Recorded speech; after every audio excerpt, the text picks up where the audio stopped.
Yeah. I mean, the COVIDIOTS are back, aren't they, in Manchester? Last weekend there was another march in town, and we got a clip here. So let's just play the clip first. So this is last weekend, Manchester City Centre.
Freedom, freedom, freedom. That's what they were shouting. We're the Mancunian Candidates and they are Mancunians. Yeah, it's embarrassing. Wow. To say the least. Absolutely embarrassing. If you were one of them people and would like to get in touch with the show, please do and explain to me why you was doing that. Because Kris, the producer, just said then to me, he goes, whatever has been through this last 8 months, 9 months now, and they do that. It's like two fingers up to the world, really. Well, it's this whole thing that runs through the vein of conspiracy theorists, wankers like this, is they all think that they know more than us sheeples, don't they?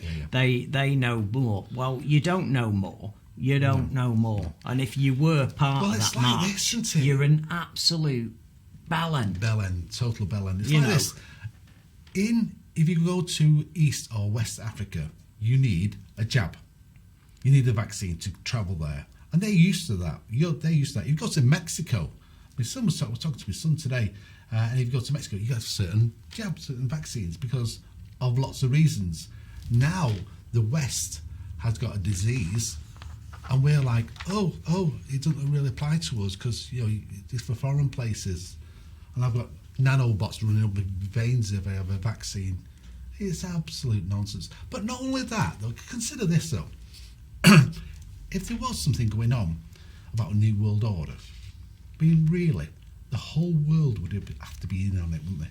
The whole world. I mean, places like Iran, Iraq, Russia would all have to be in on this scams going on by this new world order.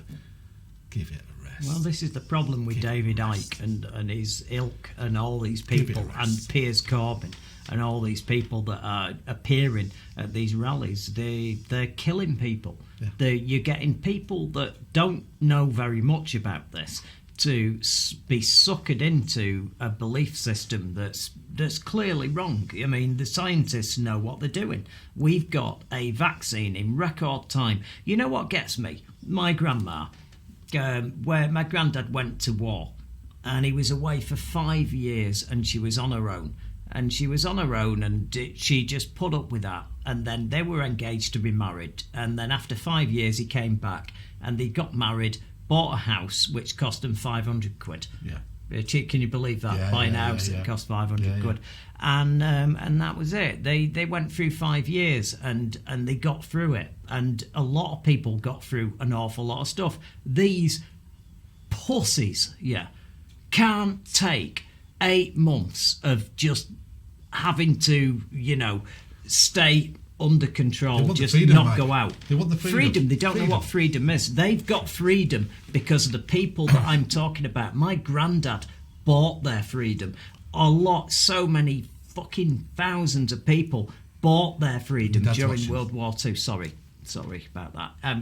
But you know what I mean. I bet your dad agrees with the sentiment, if not the language. And this is it. This is the problem you've got. But I think bunch of pussies. A lot of the blame is down to the internet, and I'm going to say this for this reason: for all the wonders of the internet, I can press some information, I press a few keys, and information comes up to me. So you're expecting, like Wikipedia, I know that can be edited and all the rest of it, but in general speaking, you can start log into everywhere and find out clear, clean information. But no one ever thought there would be misinformation to the level it is. No, it's crazy. So there you are, you're on the internet, and people say to you, do your own research. You do some research on some conspiracy about nanobots running your veins, and you've got loads of articles about it. And you think, oh, blimey, it must be true. It must be true. But the internet is so... it sounds like an old fart, and I don't want to. But we've got to look at America. We're going to talk about America later on. It's tribal now, and Brexit here, the left and right, and the people fighting it. The loudest voice seems to get through now. Yeah, the loudest voice. That is the problem. That's the problem. And that old saying about the loudest, empty vessels make most noise, and I couldn't agree more. But these are the emptiest vessels I have ever seen in my entire life. I'm ashamed of them people. I'm ashamed. I'm proud of Manchester. I'm Manchester lad and all the rest of it, and I'm proud of, and you've supported Manchester music and all sorts through all the time and the whole nightlife situation. I'm a proud Mancunian, and I don't regret that, but these people are not Mancunians. They're just a bunch of assholes, Assholes. Total end of. Yeah. Thank you for watching. I'm impressed. You've passed the IQ test and got this far, so let's press that button to do the last thing that helps us. It's got subscribe on it, you can't miss it, and please ring the bell for notifications of future videos.